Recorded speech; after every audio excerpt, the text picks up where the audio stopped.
Curah hujan di Kota Makassar 1 bulan ke depan, Januari hingga Februari 2026 diperkirakan mencapai lebih 500 mm.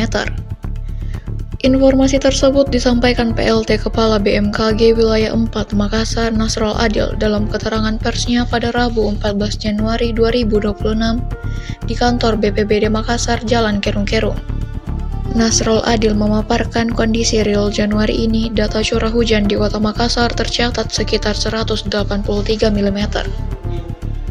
Kondisi ini berpotensi menimbulkan banjir, genangan air, hingga banjir kiriman di sejumlah wilayah Kota Makassar.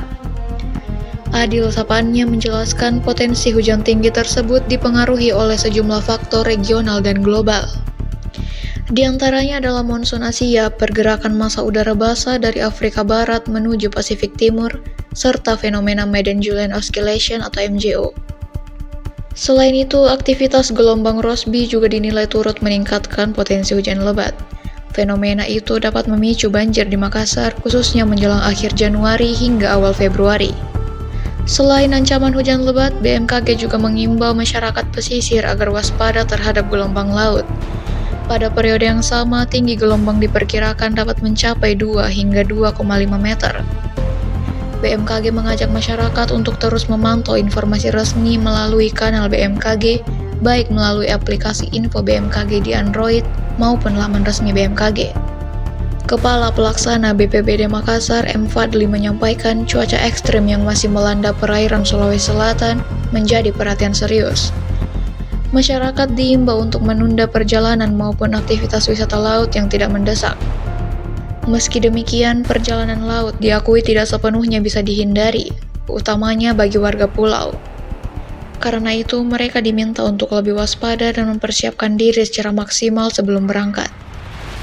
Awal Februari kita tetap siaga dalam menghadapi potensi bencana hidrometeorologi. Kemudian juga bagi masyarakat pesisir, kami juga menghimbau agar berhati-hati. Selama akhir bulan ini dan awal bulan Februari ada potensi gelombang mencapai 2 hingga 2,5 meter.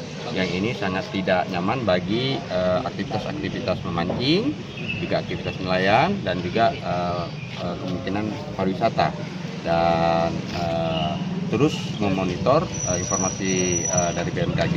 Kita memiliki kanal-kanal BMKG di aplikasi Android dengan nama info BMKG, kemudian juga di web, dan juga masyarakat jangan panik.